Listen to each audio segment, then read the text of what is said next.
la mode yéyé, la mode disco. Mode rasta. Mode rasta, voilà. Donc c'est ça la mode. La tendance, surtout quand on parle de vêtements ou d'évolution. Donc c'est la mode.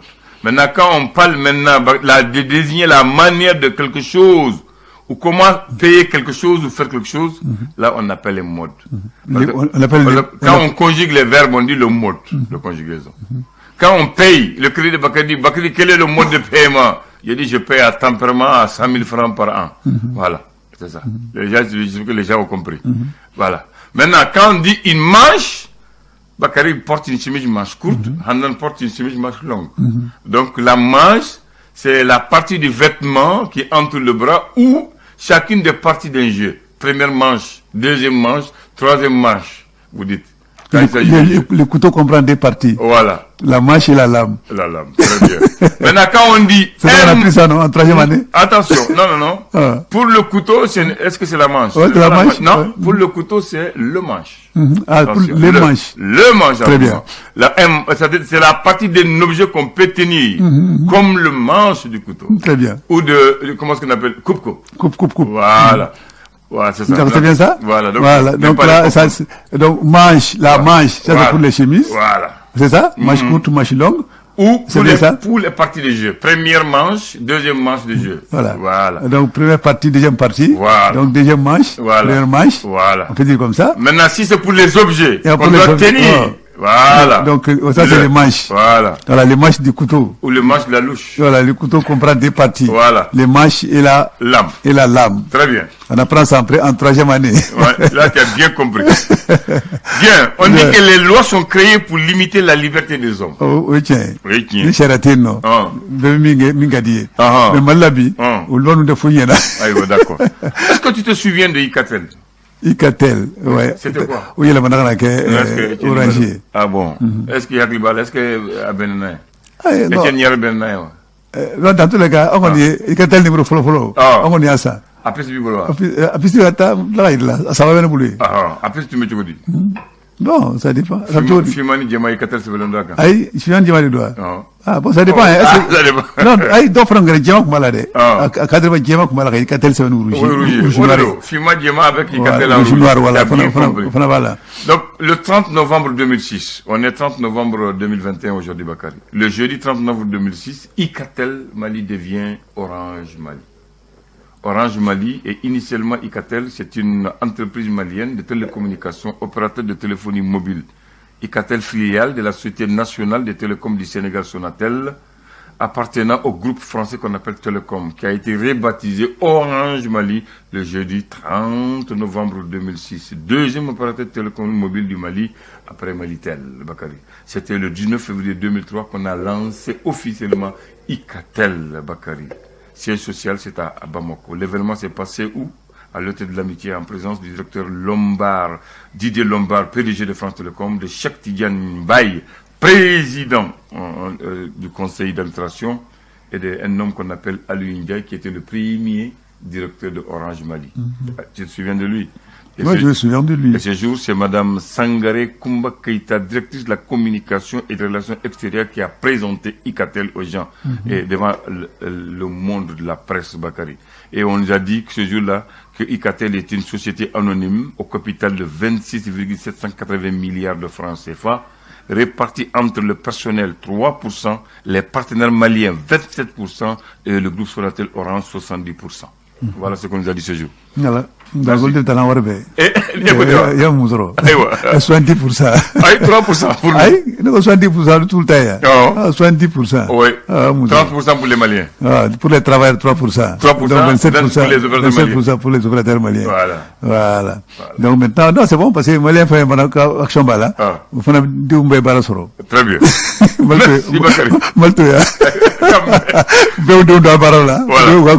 Donc on dit bon anniversaire à Orange Mali. Ce n'est pas de la publicité, mais c'est juste pour le dire, parce que aujourd'hui c'est leur anniversaire. C'est leur anniversaire. Voilà. Donc on a très bien.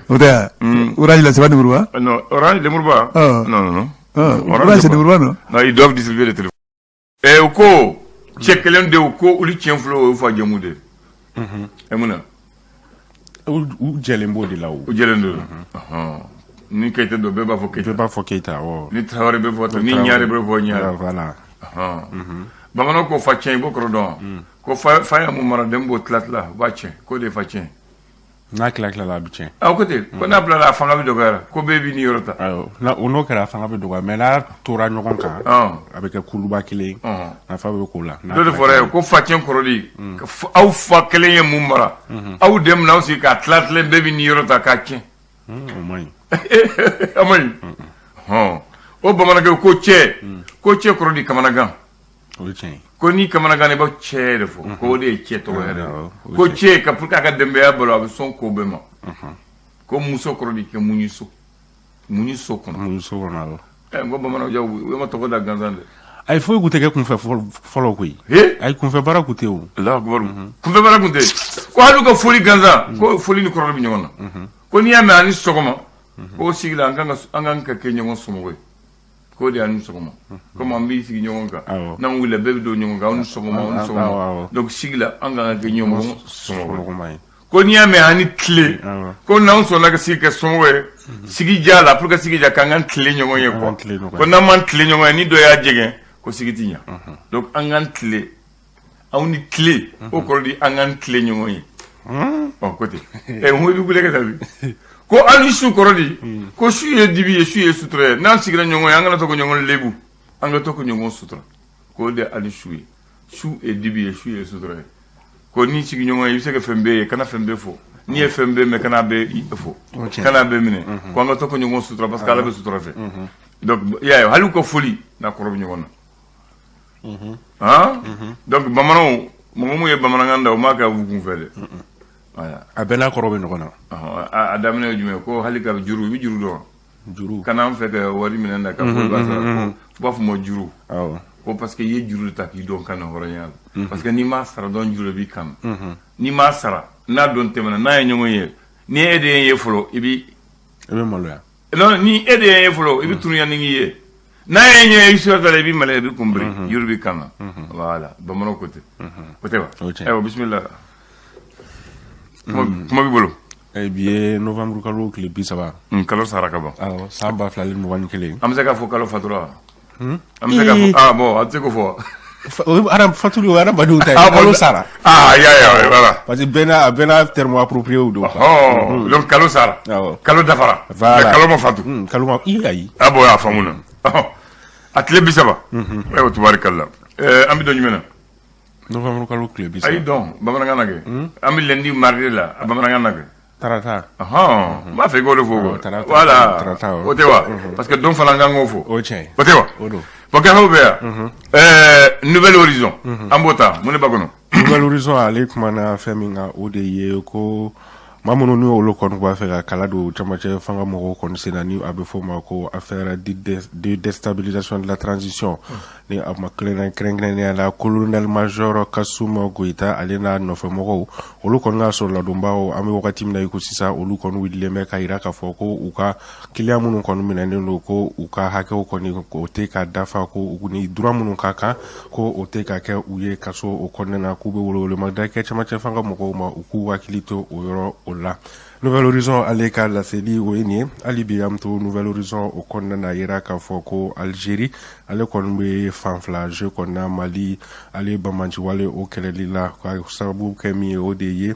ko Algérie oye Algérie faba ere ko olu kondebe ka prifin koni biri yada agali kani oye bamanji kulu do ka nyemoko koni ko Algérie olu do konbe ka ni ma ko fole ka aduko ninga demeta ka nyeshi amako o koni ko obe airaka foko Algérie Mali demeni koni bamancha wale keledila ko ale jelente akola kabeka WG OK Nouvel Horizon aleka la seli oene alibiam to Nouvel Horizon o konnana tamacha fanga nyamani oye colonel Assimi Goïta ale ni politique tondo koni nyoko kunungu nyoko kon se fa iraka foko ambi wakati mina sisa ko malien be kon kan ka jeka itira kon di nyoko mako politique ton côté alla dina côté alla ki mana ke fa politique to fa fo ka ta se dina o dina la ko malien ding be koni mako be mina sisa ko di tige di nyoko ma wasa gela min kon be ferepse castro alla jogomina Nouvel Horizon alega la selieni Nouvel Horizon Black Café anga segre le sorma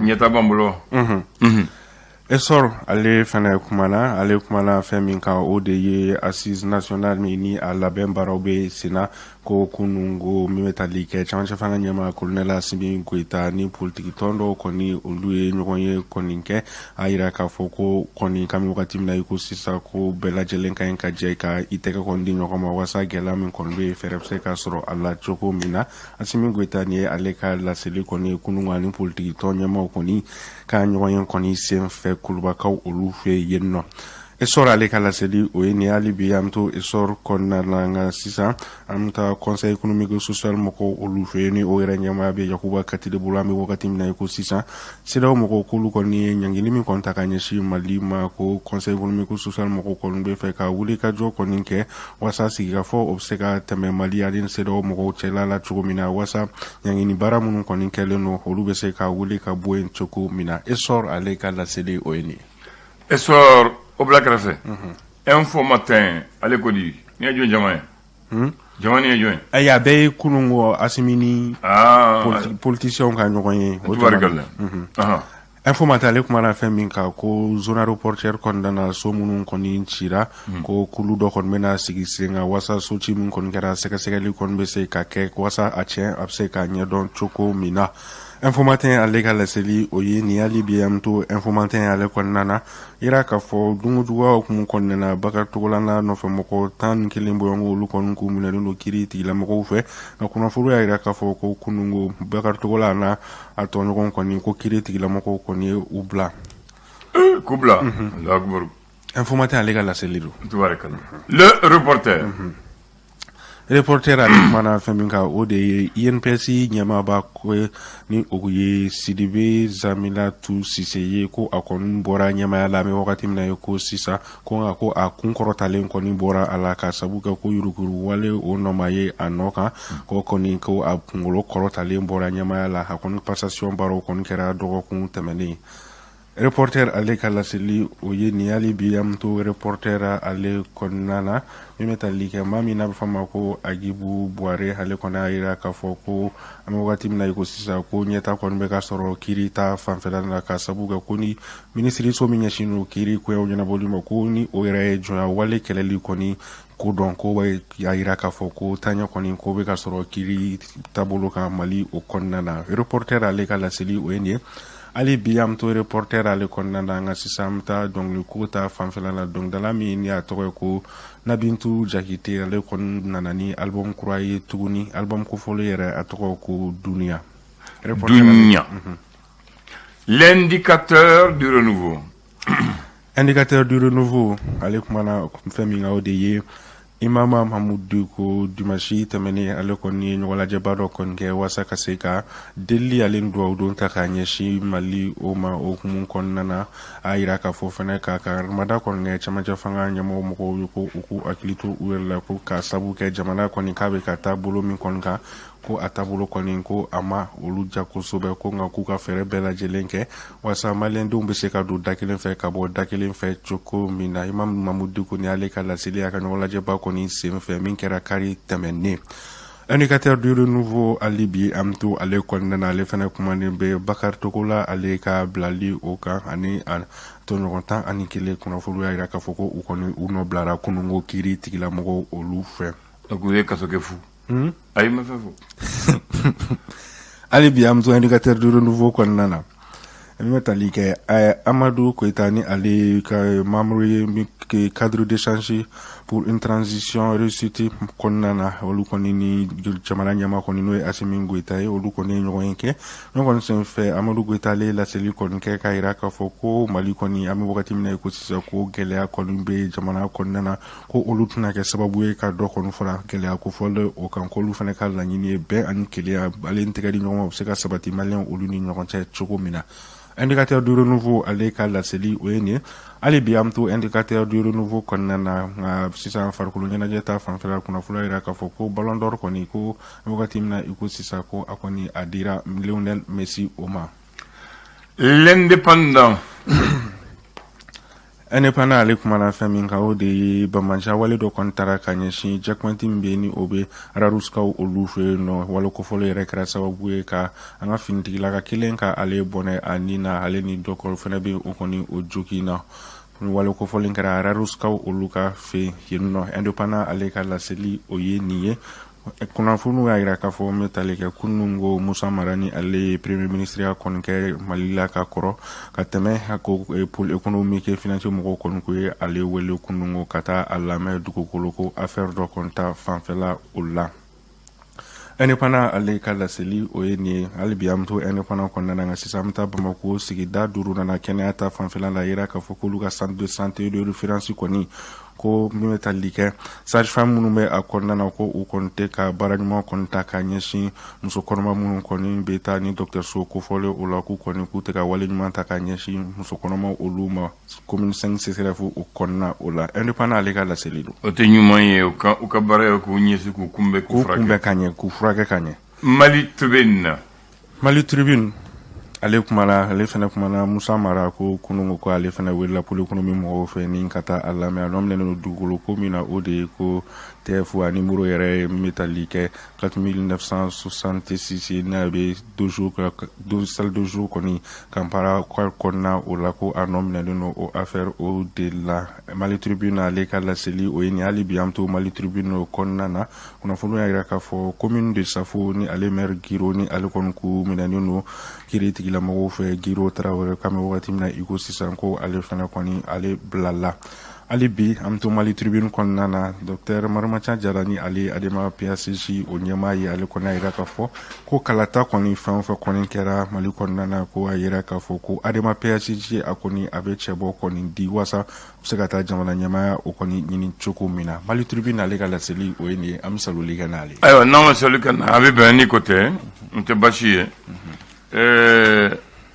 Etienne Niare Bamako bamba Niare kono Bamako tun kadi Bamako tun mabo mais sisan Bamako bonyana a dati don ko caman kɛ ko caman bɛ kɛ o tiɲɛ sisan i ma ye Bamako la waati dɔ tun bɛ kɛ baarakɛlaw bɛ taa baara kɛ tile fɛ midi u bɛ segin so u bɛ dumuni kɛ u bɛ lafiya u bɛ segin baara la et puis ni ko dɔ ka taa so ka na est-ce que ale tigi bɛ segin est-ce que ale tigi bɛ segin k'a sigi bon ni kɔni ko ne ma ko ne ka taa so ka taa dumuni kɛ ka na i tɛ ne ye bilen dɛ kɔni non n tɛ segin dɛ o tɛ segin ayi distance ni embouteillage t'i permettre quoi Bamako bonyana donc waati dɔw kɛra Dabanani b'o dɔn Dabanani bon ne b'u fila ɲagami Dibidani ni Dabanani Dibidani bɛ Dabanani bɛ Dibidani bɛ kɔfɛla la cour constitutionnelle tun bɛ yɔrɔ min na Dabanani filɛ poste ba da la ka taa poste ba da ne nalen Bamako san min na mobile tun b'a munumunu o mɔgɔw tun bɛ duruni tun bɛ Dabanani munumunu ka bɔ bi hali sanna i tɛ se Dabanani awɔ duruni sotarama ni duruni tun bɛ a munumunu ka munumunu ka bɔ Bama bis tun b'a munumunu Kaba bis tun b'a munumunu mais sisan hali sanna bi a ma nɔgɔ n'i ko i b'a munumunu i bɛ dɛsɛ o bɛ jama caya de ko fɔ o bɛ jama kɔ jɔ o ye kelen ye a filanan l'incivisme fɔlɔ-fɔlɔ i ti commerçant si sɔrɔ a sigilen don goudron cɛmancɛ la o trottoir kan mais bi fɛrɛkɛla de bɛ goudron cɛmancɛ minɛ hali tɛmɛsɛn n'a bɛ yɔrɔ min na u b'o minɛ tɛmɛsɛn n'a bɛ don goudron la mobili cɛ et puis a tɛ si la n'i ser'u ka feere fɛn ma u bɛ fan bɛɛ kɛ mankan i n'a fɔ u jo don o jo don k'a sɔrɔ u jo tɛ kalo o kalo dimanche laban 18h sɔnni de bɛ wuli sugu ni bɛ datugu pewu u b'a ko pewu safunɛ ni fu ka sugu bɛɛ ko ne de fɔ tɛ ka ko ka sisan o bɛ dabila la maa si tiɲɛ yɛrɛ la i b'a dɔn Bamako bonya nin tɛ bonya ye o incivisme de don sinon bonya yɔrɔ bonyana cogo o cogo a walew bɛ se ka kɛ hali bi voilà o ye wale ɲuman ye tun bɛ yan mɔgɔw y'o dabila e ɲɛ b'a la mairie b'a la mais n ko sisan ɲama bɛ bɔ suguba kɔnɔna na ɲama bɔ goudron camancɛ de kɛlen don ɲama bɔyɔrɔ ye voilà goudron camancɛ ne y'a ye suguba la mɔgɔw sigilen don k'a kɛ garage mécanicien ya moto dilan yɔrɔ maintenant n b'a kuncɛ ni mun ye n nalen ye o san min na i bɛ Bamako misiriba dɔn ani assemblée cɛ sosi tun tɛ kɛnɛba ganzo b'a fɔ bagadaji kɛnɛba kɛnɛba yɛrɛ yɛrɛ don k'an to ina la an tun bɛ taa sport kɛ o yɔrɔ de o espace kan bi espace tɛ yen espace tɛ yen bi espace tɛ o y'a bɛɛ dun hali i n'i ko i bɛna don assemblée la o ye katabani sisan assemblée yɛrɛ kɛra sugu ye awɔ parce que feerekɛlaw bɛ sigi k'u kɔsɛbɛ assemblée la sisan ni assemblée waati min assemblée bɛ yen ni délégation bɛ yen u bɛna ni garde de ka mɔgɔw wuli k'u jɔ fo a tigi ka don ka bɔ o ye hɛrɛ non mais nin kɔfɛ yɛrɛ est-ce que assemblée u t'a bɔ yen yan ka taa n'a ye yɔrɔ wɛrɛ la en tout cas assemblée yɔrɔ min na place man ɲi sisan a place man ɲi dɛ tiɲɛ yɛrɛ o kan ka bɔ place man ɲi yɛrɛ bon maintenant b'a kun jɛnɛ bɛsitɛr ka ɲɛsin artisanat ma a sɔrɔ téléphone bɛɛ tɛ bɛɛ bolo bi sisan bon téléphone tɛ bɛɛ bolo tɛgɛrɛni yɛrɛ ma bɔ fɔlɔ tɛgɛrɛni a b'a fɔ mun ma portable tun tɛ yen fixe de tun bɛ yen fixe de tun bɛ yen et puis fixe yɛrɛ tun tɛ bɛɛ bara i y'a kuma faamu donc dɔw bɛ taa bɛsitɛr la cabine publique bɛ ni i ka mɔgɔw b'i wele a bɛ taa ran minɛ a bɛ taa ran minɛ awɔ a bɛ taa ran minɛ jɔn ye jɛn ɲare i bɛna i bɛ kuma fo mɔgɔw b'i filɛ et puis n'i bɔra kuma na n'i taara so mɔgɔw sigilen don k'i kɔnɔ i bɛ taa ci ɲɛf'u ye i bɛ taa ci ɲɛf'u ye awɔ i welela mun fɔr'i ye awɔ ayiwa donc i y'a ye ko fɛnw changera dɛ n b'a fɛ k'olu fɔ ye dɔrɔn bamakɔ bonyana kow yɛlɛmana kan bɛn